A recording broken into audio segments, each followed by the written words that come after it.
got a pretty packed house. Topic is TV everywhere, and we've got a bunch of awesome panelists. I'm going to let them introduce themselves. We've got a couple of mics to pass around, and then, just tell us a little bit about. Oh, I'm Ryan Lawler from TechCrunch, by the way.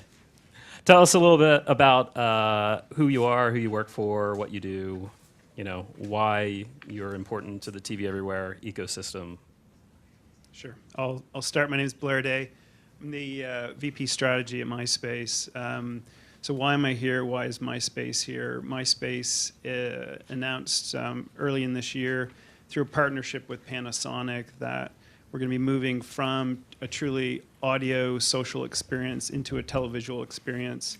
And that experience will be based around the living room and the CE devices in that living room and how you interact around that television experience. We'll be pushing, we'll go from a music world, which is audio today, to a music video world. And we're going to allow people to take that interest, being music, and to be socially interactive around that music space. We'll move from there and move into a broader group of content. So our content will grow, and you'll see us launch this summer with what we're doing. Good afternoon. My name is Michael Bishara. I'm VP and GM of TV Everywhere for Synacor. And Synacor really focuses on three core products, one being our portal experiences that we offer predominantly to cable operators, their high-speed data customers, as well as, secondly, our TV Everywhere platform, which includes authentication, so the technology behind entitlement when someone puts in their credentials, username and password, to ensure that they are who they say they are and they're entitled to the level of service that they're supposed to be able to get. So we power that piece, as well as the search and discovery experiences of aggregating massive amounts of metadata and unifying that. So for instance, if you're looking for a show, TV, movies, we have the platform and the user interfaces and experiences that aggregate that and bring that collectively together. And again, that's for our clients. And then the third area is around HTML5, and we had just recently announced we purchased a company called Carbon, which brings into the fold of the overall TV Everywhere ecosystem an HTML5 platform that will, in essence, we feel, power the next generation of user experiences and capabilities. And we're based in sunny Buffalo, New York, and loving the weather out here. My name's Lou. Anywhere in the world on any device. So it's effectively TV anywhere in the cloud with unlimited DVR storage. We're in beta at the present and hope to be launching later this summer. My name's John Gildred. I'm the founder and CTO of SyncTV. We're a platform for subscription television and pay-per-view that is exclusively developed for over-the-top. We've deployed services for subscription in Europe and in North America for linear television over-the-top, which is an area that we're seeing grow this year. And our focus is really in doing the user interface all the way back to the billing system, so that it's really a turnkey platform and that you don't need legacy infrastructure, but you can tie it in. Okay. Thanks. All right, excellent. So TV Everywhere was first announced or talked about, I think, 3 years ago. Comcast and Time Warner had this big press conference and laid out the groundwork for this great idea of allowing you to get all of the content wherever, whenever you want. And haven't really gotten that far. There are great applications like HBO Go. There are some, there are some apps out there from the cable companies, but it seems like right now, the promise of TV Everywhere hasn't really been fulfilled. So just going to throw it out there to the panelists. What's holding it back? I've got the mic. I think rights. I think it's been this broken record. Well, rights keep having to get cleared for all these new use cases. I think it's interesting, though, when a lot of these service providers could assume that the rights are covered in a lot of these cases. You could say that, well, an iPad is like a set-top box if there's just some way I could make sure it won't work outside my home. But then they say, well, the license agreements say that it has to only be on your hardware. It can't be on someone else's hardware. But then it's hardware that you deploy usually defines that it's your hardware. So then if you rent an iPad, it's okay. There's this gray area. You got to really look in the agreements to see what does it say you can and can't do with that content. What does it mean to be in the home or not in the home? Your hardware, not your hardware. And I think if they're boldly looking at those terms and trying to see really what they can do with it, they should just be very aggressive at trying to maximize their usefulness of what rights they've obtained in those agreements and really try to get it on as much as they can. I think there's still some concern that the current language in the current agreements is not specific enough, or it's too ambiguous, and there's some risk there. But I think it should be more aggressive. Fear. The reason as it happened is everybody's scared shitless. You have legacy agreements with distributors and content and rights holders that were written at a time when none of this technology was anticipated. We haven't done a good job of rewriting or recognizing or exchanging value for new opportunities. I think that the ecosystem currently has got $1 gazillion on each side at risk. No one wants to undo it and redo it. You've got regulations that make it cumbersome. And at the end of the day, it's all about, well, it's got to be worth something. And until I can figure out what something is, I'm not going to let you do anything more than what you're doing now. And if you're a big multinational corporation with a lot of dangling participles of sports rights and content, you own content and distribute content, I can understand that. But as a consumer, consumers don't care about that. They just want to be able to take what they're paying for and use it as they wish because they paid for it. And it's essentially the business we're in, is essentially facilitating consumer demand. There's plenty of demand out there, but there's no way to serve that demand currently. And I think eventually it'll happen, but there's a lot of stuff at stake that's making it take way too long. And I think people, frankly, are overthinking it a little bit too much. I think, yeah, we sort of addressed a couple, but I tend to look at 3 or 4 areas, and certainly rights being one of them. Second is the value, the monetization, in trying to determine the right value for this, and there is a lot at stake. Also looking at, there's a lot of alternatives in the marketplace. So the marketplace is, meaning the customer, the consumer, is presented with a myriad of options to consume content from various content providers, aggregators. May not be the same content that they're getting through the set-top box, but they have a myriad of choices. And then the other area where we're really focused on as well, just to bring it full circle, is what I'd call sort of technology awareness user experience. So when you look at what you need to be able to do to unlock that content, credential retrieval, what if I forgot my username and password? Is there an easier way to connect me to that content by looking at social login capability? What do I know? What do I keep with me? So, and also just general awareness of the content is out there. Not too dissimilar to the early days of VOD, where there was a lack of awareness on, in essence, what channel to tune to. And then the sensitivity around, well, even in the SVOD world, if I click play, will I be charged? So there's education, technology, user experience. And I think that one of the key areas to solve is around, separate from the rights and the monetization piece, is making it very simple and easy to connect that user to the content that they want to watch. Because at the end of the day, to echo what you had said, watching video is really the point, and we need to facilitate that. So what to add to that? So we quickly touched on, everyone kind of touched on rights and the issues around rights.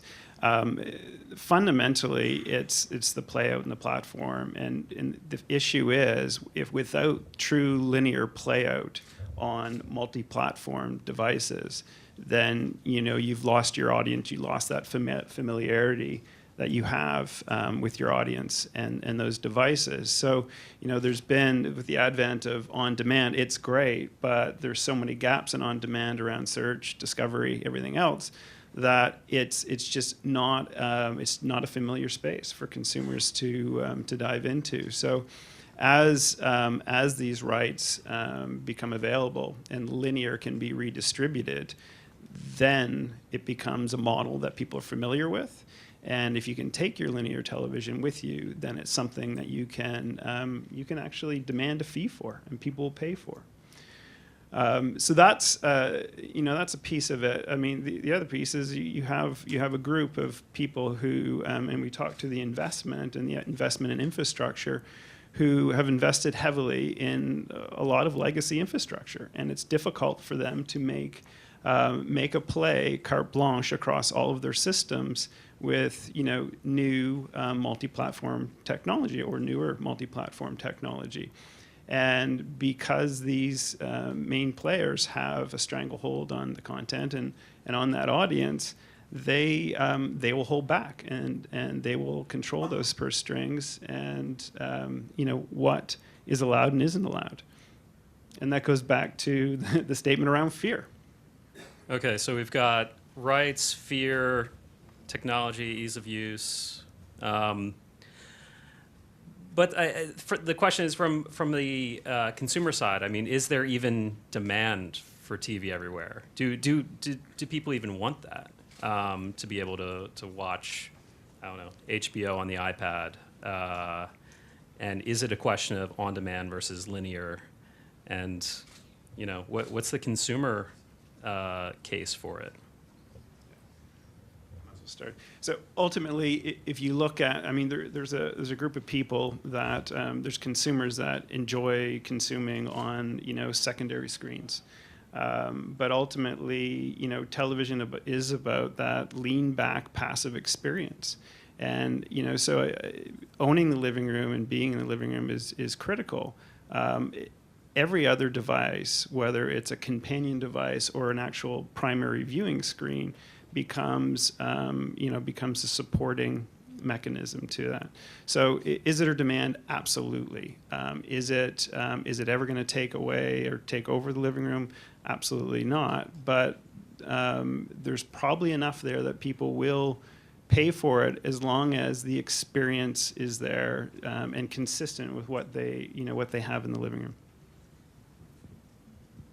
Yeah, and I would second that. I would say without a doubt you're seeing very strong demand. And I'll sort of just give you sort of an anecdote, separate from what's happening in the marketplace. I think that, spot on, it's not necessarily going to replace, but the notion of, look, it's TV. I just want to be able to get it wherever I am. Just help me get it, easily facilitate me getting it. And that's kind of the start and end of the story. I sort of look at a recent example where, I was recently on a road trip, and with my family, and I don't know, I just took a moment and counted the number of internet-connected devices we had on us, and there's 4 of us. I think I counted 9, which are way overkill, and my son was watching streaming content, and all of a sudden was presented with bandwidth limitation, and basically had a choice to be able to say, okay, I have to buy more, or you can't watch it anymore. I look at my sort of daughter with her Nook that she has, which is basically a set-top box in the bedroom that wasn't there before, unlocking all that TV everywhere content that is right for her to be able to view. So the point being, at certain psychographics, certain situations, there is real value there. And you're even seeing a lot more around sort of the second screen consumption as well. So we're a big believer in TV everywhere, and not just because that's what our business is built on, but we see it. We see it in the marketplace. And so we expect it to grow and really start to become more than just a cost of doing business by adding real value to the marketplace. So I don't want to interrupt but so what's changed, right? Because, consumers used to be able to just come home and watch TV on this one device. Why Why do they want still a it? great Why do? experience. Yeah, it's a great experience, but why do they want it on their phone? Why do they want it on the iPad? Is it just that the devices are there now and they're connected? I think there's some of this is about creating demand, and a lot of it is as well as I'm certain we've all thought of. Boy, I wish I can watch this content right now, but I need to sort of transport myself to a different room to be able to consume it. So you have the ease factor, and we talked a little bit about this early on, and there's an expectation that's building, really an expectation of, look, I don't care what device I'm on, I'm expecting to get it.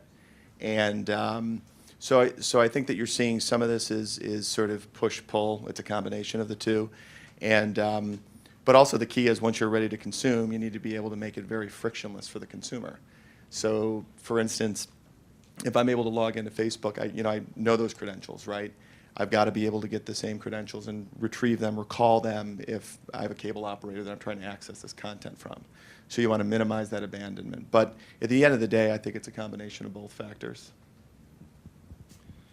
Well, the demand is there. I mean, we had a very simple announcement of a beta of a new service, Facebook, and with an article in the Times. And within the first 5 days, we had 15,000 people sign up for the beta. And we are way, way north of that now. I can't disclose real numbers, but I'll just say that it's way past that. And that's just based on a description and an online YouTube video that a financial analyst did that sampled our product. So clearly, there are people there that are waiting for this. Now, you talk about, why is it all of a sudden? I don't think it's been all of a sudden. I mean, you're a little young to remember this, but there was a time when getting a TV in the house was a big deal. And everybody would sit around and watch it. We'd have the little fold-out trays, and we'd have our TV dinners, and we'd watch a roundish tube in black and white, and that was a big deal. And then it went color. And then all of a sudden, you got to have a second TV in the house. Let's fast forward. The bottom line is technology's gotten better. Consumers demand or want things. Technologists anticipate them. There's this leapfrog that's going on. And I think right now, 30-plus years I've been in media, this is probably the first time where technology has actually exceeded what most people would inherently think of as far as, I wish it could do that. The fact is it can do just about anything now. The question is, how do we organize it in a way where it becomes easy, useful, almost rudimentary in that it's just second nature. I think that's the part we're at. And by golly, with the prices that people are paying for today, if I bought something and I want to be able to take it with me, I should be able to do that. And that's, I think, the connecting point that we're at now. Well, I'm not sure what I can add to this. Yes, of course, people want TV everywhere. I think that Hulu and Netflix and the major providers of content on multiple devices have shown that there's tremendous amount of usage on iOS and Android and portable devices and various different devices, especially game consoles. Now, you could make the argument game console is a TV, but I think that they also want an array of devices to hook up to the TV. Not every TV has built-in apps, so it's yes. I don't. I think it's always been a yes. I don't know if it's ever changed. All right. So what's the case for the? So then why, if you're a network or you're a programmer or broadcaster or whatever, why do you do this? What's the business model, right? Is it just about meeting consumer demand and then it's a cost center, or is there an actual business model around TV everywhere that maybe no one's figured out yet? Well, I think they can track the viewership across these devices a little bit better maybe than before, but so they can show that they're keeping eyeballs longer, perhaps as the eyeball moves from device to device. So it's possible there can be an advertising benefit there. I think also just having that flexibility of access to the device.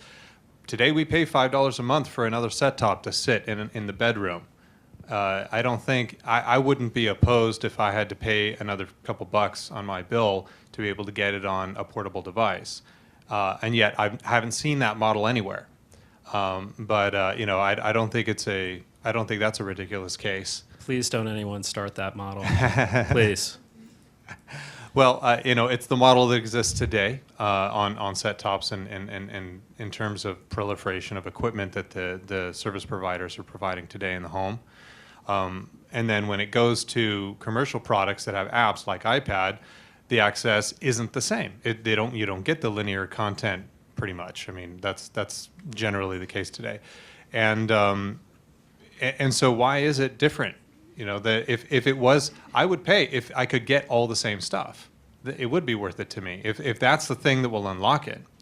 But I don't, you know, I'm not sure. Again, going back to rights, not sure if that would make the case. You know, paying that $5 means that now it's equipment from the service provider. So, I think there are several models. I think they need to pick one and go with it and try it, and I think they need to learn from it.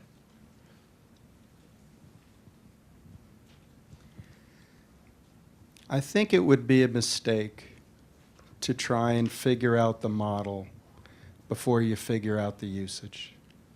I think, again, going back to fear, okay?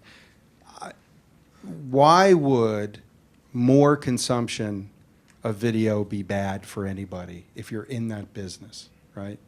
Now, the question is, what is that worth to the relative parties? And to be candid, I'm not sure anybody is smart enough to know or crazy enough to speculate. I think it needs to be determined. Now, you know, in our case, we're doing a beta test, and you know, obviously there's going to be a cost associated with it. We'll figure that out. But the point is that if you go at it from the, well, if there's not a business model, then why bother? Then we'll never get anywhere. I think the opportunity is for existing customers to have added value from the subscription they're already paying for new customers or generational, you know, opportunities. I mean, I look at my 24-year-old daughter. I think that, you know, she'll probably end up with something like NimbleTV because she can get what she needs. She can take it with her. She's probably going to have an apartment the size of this stage, so she's not going to have room for anything else. And it'll work for her. That generation, it'll work. I don't think what we're talking about is a revolution where people who have 5 connected sets in their home are going to, you know, put that away and go for a service that they can get, you know, on devices that are as big as their hands. I think it's always going to be complementary. I think it'll be additive.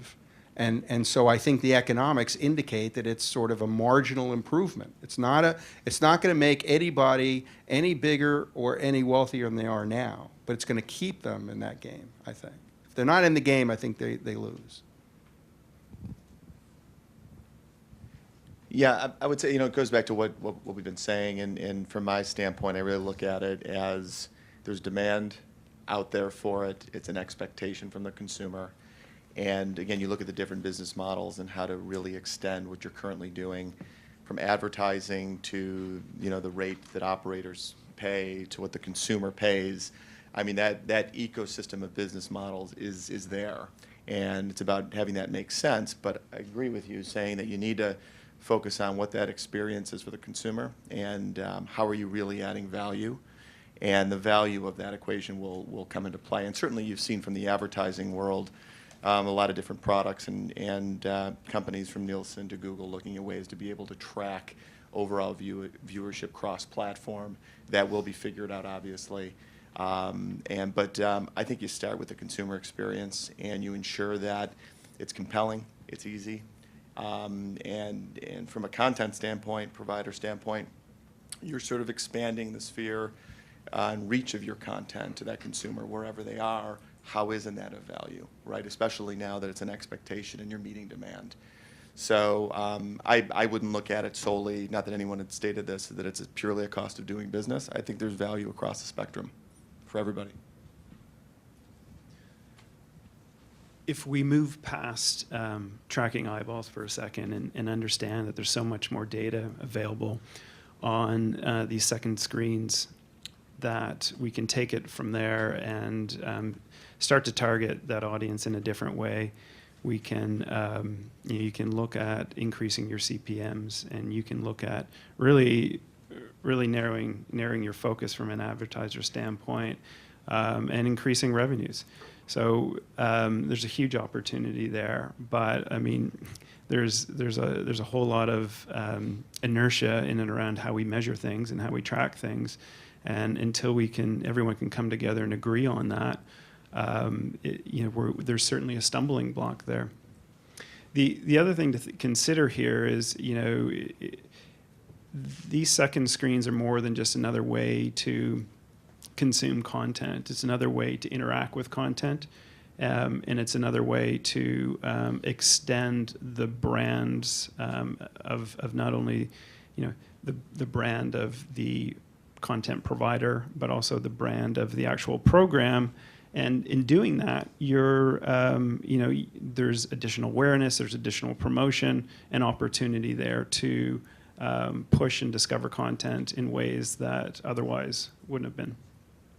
Okay, so why isn't anyone doing it? Why is it just Time Warner? Why is it just ABC Disney that's actually working on this? Like, why isn't Discovery got full-length content? Is it just it's too expensive? Is it just they don't see the audience there quite yet? It seems to me, is Jeff Bewkes smarter than everyone else? What's holding the? Not to go back to my first question, but why aren't these other networks? Why isn't Viacom doing it? Why isn't Scripps doing it? I think it goes back to the way content is monetized today and where the bread and butter comes from, and there was a lot learned from the music industry and controlling content and how content moves around and how you monetize it.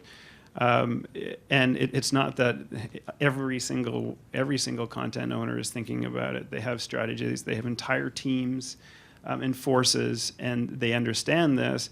They, but I think there's those that will lead and those that will follow closely. And we're finally at a point where, the rights are in place, there are service providers willing to move ahead with it, and the business models are starting to show their face in one form or another to make this happen. So there's one thing as a core cable or telco or satellite provider providing this, but then there's the next step is to allowing that over-the-top provider to enable this content and move forward with this content. Those providers who are not encumbered by the legacy infrastructure. And that's when you can kind of flip-flop this thing and turn it up on its head and really see a change in the market and really see where things move. I'll just say that I'm seeing and sensing that it is happening, and it may be at the sort of early stage of that next wave. Not to sound too cliche-ish here, but it really, really is, and I'm really excited about what I'm seeing and hearing, and the trick is as these rights get resolved, the platforms are in place to enable this. And it'll come down to how quickly can we move, in essence, to rapidly on board. So when you look at the client list that we have from the distributor standpoint, as new content providers come to the table and say we'd like to enable TV everywhere for this client, companies such as ourselves are sort of right in the middle of that and have to ensure that that's quickly enabled. So we're sitting in a position where I see the next 18 to 24 months is really being sort of the next wave of that. So personally, I'm very excited about what I'm seeing and hearing. And so we are going to have Discovery soon. I can't speak on behalf of them, but I can say that it'll be a really exciting road ahead. How's that for another question? All right. Are we still on the same question? All right. Exactly. We can go to a different question. Yeah, why don't we? All right, let's talk about fragmentation, right? It's really hard to do this, to reach all these devices, especially as more connected devices come out. Every month there's a new device that you've got to build an app for, right? So how do you do that? Isn't that holding things back significantly? Well, I think it also depends upon what your individual company's agenda is. I mean, it's always hard to start out being everything to everybody. So I think just like any other evolutionary development, you sort of pick your battles, you pick your opportunities, you go where the consumers say, look, this is what I'm most interested in. I think obviously tablets are sort of what's driven this. And the fact that you have phones now that don't really fit in your hand unless you're wearing a catcher's mitt is sort of reflection of that. You know, in my view is still very simple. If you can somehow replicate as close as you can the experience that most people have come accustomed to, then I think that that's what moves us forward. And, you know, God bless my friends at HBO and ESPN and everywhere else. But when they do their own thing, it's not because they're trying to cure, like, you know, cancer or solve world peace. They are taking customers into, from an experience that they are familiar with into a new experience. And this is the age-old yin-yang of distributor, content owner, distributor, content owner. Content owners think that distributors are more lucky than smart, and distributors think that the content owners wouldn't be able to get off first base without them. And so this struggle, I think, is part of the, you know, we talked about inertia, is part of the issue. And again, I think there's a lot of fear because there's a lot of money at stake.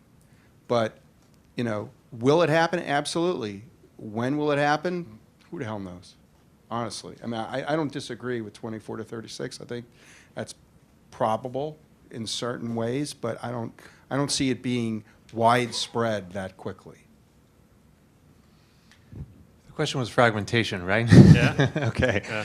So, well, you know, we had to write apps on all the platforms, and Android is a fun one.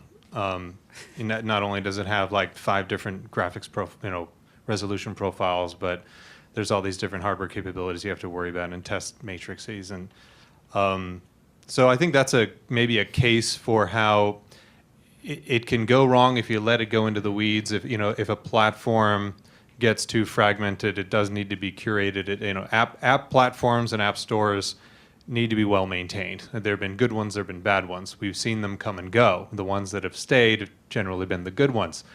And there's one that we've been expecting that didn't get announced.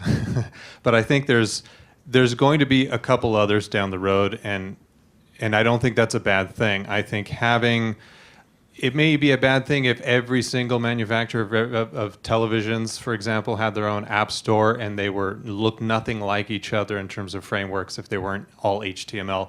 But they are pretty much all HTML on the TV side. So the similarity there is 80 to 90%. That's not so bad. So I'd say it hasn't gotten out of hand. I would say it's a healthy amount of variation. And it's not a bad thing to have more than one, because if there was just one, there would be another kind of fear, and there would be another problem. So, thanks. Anyone else want to take the fragmentation issue? So this is where I sort of look at the multiple conversation. And what do I mean by that? I think that sort of in a world of multiple clouds, multiple devices, multiple sources of content, how do you make sense out of all of this, right? And if you sit to one extreme where you're sitting in a product development group and you're managing, let's say, multiple roadmaps for different platforms, and you want to add one feature, and you have to ensure that that's aligned with the other platform that you're reconciling with, that starts to become exponentially cumbersome. So, I wouldn't be lying to you if I said we're not a big believer in HTML5. Obviously, we purchased Carbon, which is an HTML5 cloud platform. And if you think sort of a vision where, at the end of the day, if you can create sort of a common user experience, regardless of whether apps are created natively or in HTML5, and you can bring that together unified in one experience, and you allow the content providers to be able to create the experiences that they're exceptional at, they know their brand really well, as well as to be able to subsume some of that content in one other experience. But at the end of the day, a common point to search and find the content that you're looking for, and not necessarily having link outs and having it all contained within an experience. We think that that's where it's heading, and we're big believers in HTML5 and TV everywhere, obviously. So those two pieces coming together, which will, again, early stages, right?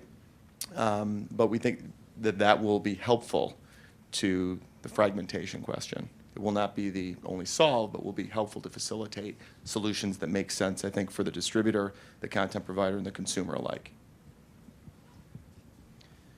Because we're talking about over-the-top television, I think really from a fragmentation standpoint, you need to own the living room and then just have consistent interfaces and experiences from that living room. And if that is your choice to own the living room through a CE device or a set-top box or what have you, just ensure that there is consistencies, and then just let market share dictate where you go from there.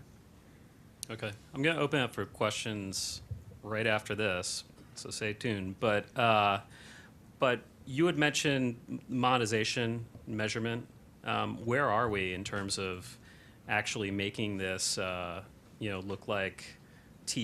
more like TV? I mean, it's just delivering video to another pane of glass, right? So why can't we measure and monetize in the same way? It's an incredibly great question, but the issue is, we need to have consistency and standards to measure against, and amongst all devices, all mediums. And until we get there, it's hard to compare. I mean, minutes of viewing time should be minutes of viewing time. If you are consuming, television content, you're consuming television content. It shouldn't matter what device that's on, and you shouldn't measure in different ways. We have, endless amounts of data available to us. We just need to use it. We need to move away from the sampling, because we don't need sampling anymore. We understand what every single person is doing when they're changing the channel, and what every television in that home is doing in every home, every neighborhood. I mean, that's the beauty of IP and digital. We need to bring those standardization formats to the forefront quickly. So you want to replace Nielsen? Well, yeah. You know what, Nielsen? I mean, Nielsen has come to the table, and they're trying to understand the whole home and whole video measurement. However, maybe it needs to become bigger than Nielsen if Nielsen doesn't want to step up to the plate and allow others to play. This guy's shaking his head.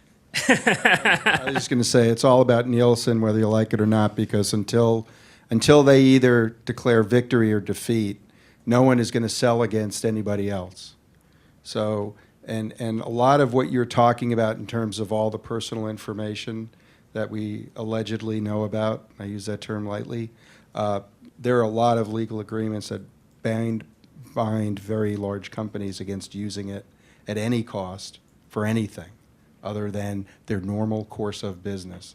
If you're a cable operator, your normal course of business is not extracting data for advertising purposes for dissemination to a national company. So there's a lot of stuff that needs to be sorted out. And I'm not saying I'm a fan of Nielsen, but they're who we're stuck with. And there won't be a huge change until they either, like I said, declare victory or drop dead. Yeah, well, I hope that's not the case.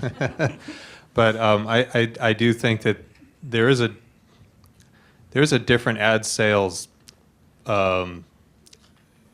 workflow or sort of model in the legacy television scenario versus all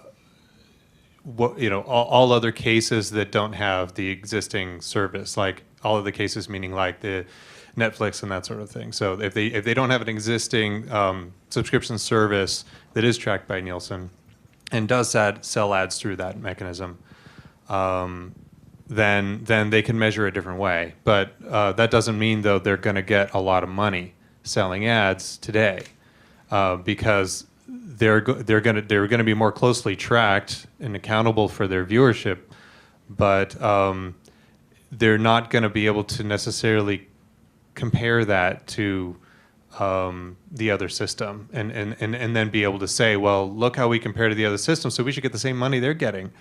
That relationship isn't bridging, but I think at some point it will. I'm hoping as soon as these over-the-top extensions to existing services start doing their own tracking and then providing those reports, then the question is, well, who's the third-party validator for all this viewership that you say you have on your service, right? That's sort of the primary value of Nielsen is they're not the service provider. There's somebody else who's saying that this is happening.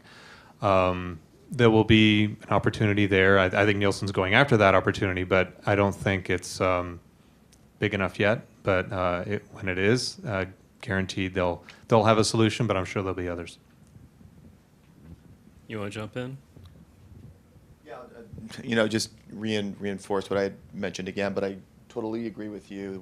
There was a treasure trove of data, but the PII around it, privacy, really precludes until that piece is figured out, and maybe it's a solution with a third party coming in, but then going back to the consumer to have them re-opt in to let them know sort of how this information, and we know that's sort of a cumbersome thing. So as I had talked about earlier, I think that this will get sort of solved, and certainly Nielsen is right in the center of this. So really from the standpoint of creating one GRP, one rating metric, I mean, there's enough sort of heat on this space from what I've seen that this will become a reality, and could be next year we're talking at this panel, I hope, and we're all talking about what that new metric is.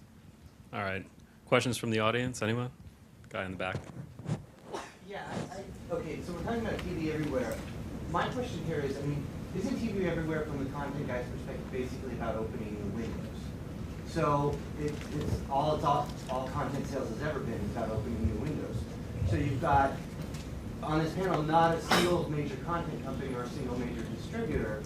And the fact of the matter is 40% of the content companies' revenues come from the affiliate fees, and we've got 100% pay TV penetration in this country.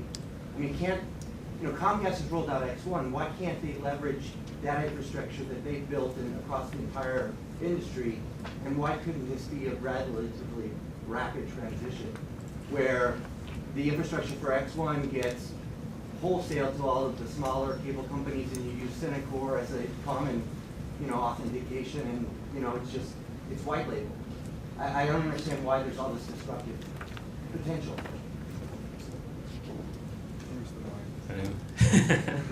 So you're assuming that the rest of the cable industry would gladly embrace and pay for something that Comcast has created. That is not necessarily true. No. If the cable companies are worried about Netflix taking eyeballs, so Comcast has a product called StreamPix. It's basically over-the-top library content. Right. So why can't Comcast say to Grand Rapids Cable, I'll sell you that wholesale. We drop a cloud-based guide in front of it, call it Grand Rapids Cable's On Demand.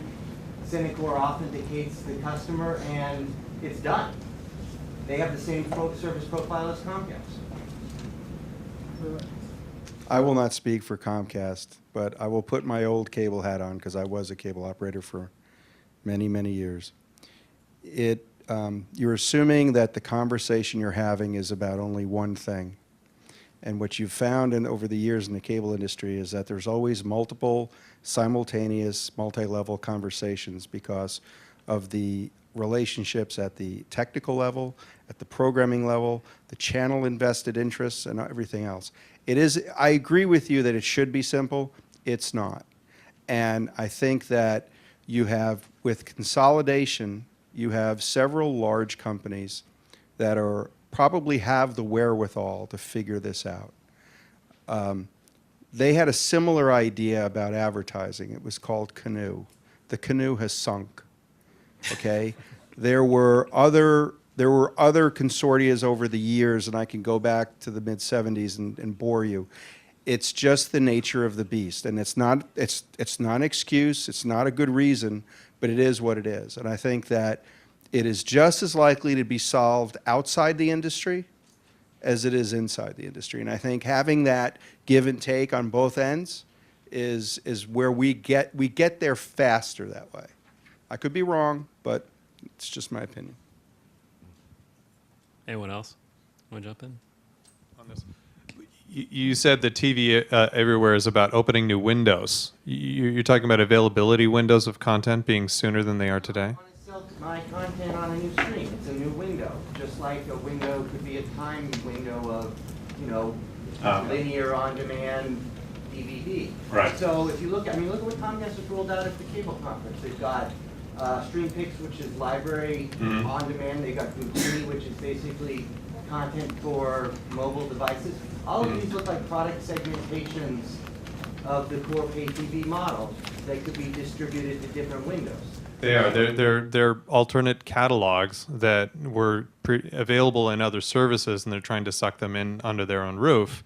Yeah, I mean, they're almost the same catalog being rebranded in some cases. But that window was already there. It's another service taking advantage of that window. I'd like to see. I mean, I think the windows aren't changing, the time windows I'm talking about, but they are trying to move them forward faster. Or some of them are trying to push them up a little earlier. And that's just because of convenience of the technology. All right, I just want to move on to another question if Yeah, sure. anyone's got one rather than have this back and forth. Anybody else want to jump in? Otherwise, you can just. This guy over here. Local correspondent with the German news magazine Stern. I'm surprised that nobody's brought up cord cutting. So why would I even bother to pay for cable anymore if there's, if I can have all of the Netflix stuff for $8 a month? Amazon is basically shoving admittedly older content down my throat. So why even? How far do you see cord cutting? Is it just a tiny segment of people like me, or? Because you can't get Game of Thrones if you're a cord cutter. I'll answer that quickly and then pass it on. My internet comes through a cord. I don't want to cut that. And Comcast is my ISP. They're also my TV provider. So I'm not going to cut their cord, but I'm probably more likely to pay them for their internet service than for their video service maybe over the next 5 years. We'll see, right? We'll see how well they provide video services, but as the landscape kind of changes. But I think they have a great opportunity to provide internet services, and I think that it's actually a pretty lucrative business. So I think that the cord cutting you're talking about is a theoretical or a sort of a metaphor for a cord, but it's not going to get cut that soon. I mean, people aren't going to walk away. You need your linear TV. You're not getting your linear TV anywhere else. I mean, that's the bottom line. I think cord cutting is a fabrication of the liberal-leaning technology writers in this industry. But, Guilty. Now, look, I think at the end of the day, people are always making value decisions. Okay, they're making value decisions about how much money they spend for television, for internet, for phone. There are just about every land-based company is now offering bundles, 3 plays, 4 plays, whatever. I think as technology enables people to make more decisions about how they pick and choose what they pay for, then you're going to see various levels of service rise and fall. But I agree. I think that it's a bit premature to say that people will be, climbing the pole and cutting that RG6 because they don't want it anymore. I just think they'll use it in a different way. I would agree with that. And as well, back to the linear point, the real-time linear point, which I think there's still a heck of a lot of viewing going on real-time linear. I mean, yes, there's a boatload of content available streaming on demand, be it SVOD, VOD, whatever form, EST. But to have that full experience where I have choice, I have hundreds of channels of real-time linear content that I can watch and also streaming on demand on any device. That's a pretty compelling value proposition. Doesn't mean that certainly there was some early phenomenon, I think, of cord cutting, and whether it's a myth or not, I think there's still a lot of value anchored in that overall cohesive experience, including linear as well. So, and you look at the data, there is still a significant amount of viewing being done on a real-time linear basis, and I'm even including the DVR in that. VOD, SVOD, all the time-shifting pieces of that, and certainly that shifts over time, but that is, one core compelling reason that I would say among many to continue with the experiences that you're paying for. Not to hammer on that point or to cut you off, but are we reaching a point where cable gets too big and too expensive? I mean, I think average Comcast subscriber pays something like $150 now. And when you look at that from a value perspective, and you know, to that man's point, and you can get Netflix for $8 and pay $50 for broadband, you know, then there is. And if that's all you want, you have that choice.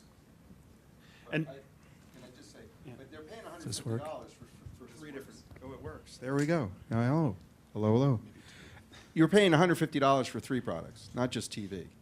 So let's like boil it down. I think yes, video pricing has gone up over the years, no question about it.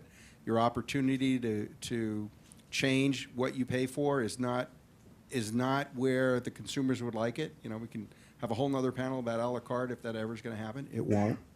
But the point is that I think you have to look at it in the total equation. Live television is still live television.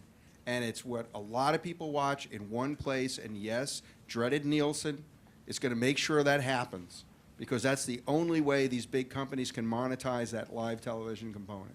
Eventually, it'll change. But for now, you know, it is what it is. Okay. Any other questions? Oh, that guy.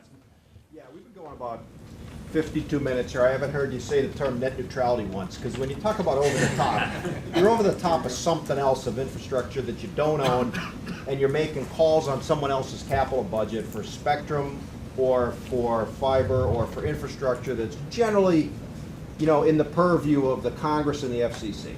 So tell me a bit about how you see the economic model playing out for kind of the bottom of the protocol stack against where you guys are, relative to cost of programming versus distribution, because it just appears that maybe net neutrality is not a big deal outside the United States, but it sure looks like it's a brewing battle here. And how do you see how that next 2 reconciles? minutes. 2 minutes. There's your 2 minutes. Let's tackle the net neutrality debate.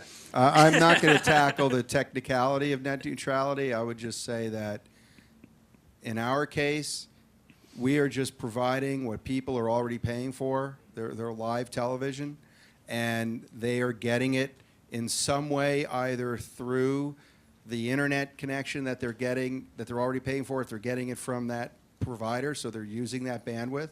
If that provider's rates don't reflect increased usage, well, I'm not sure what I can do about that. They're also getting it on connected devices that are wireless, and whether it's a free Wi-Fi or a cell plan, depending upon their plan, yes, it could have an impact on their bill.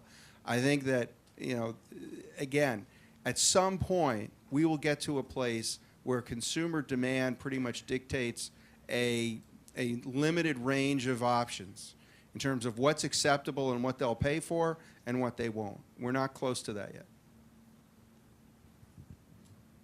Other guys? 2 minutes. Anybody? Anyone? We're getting the hook. So on that note, thanks panelists. Thanks everybody for showing up.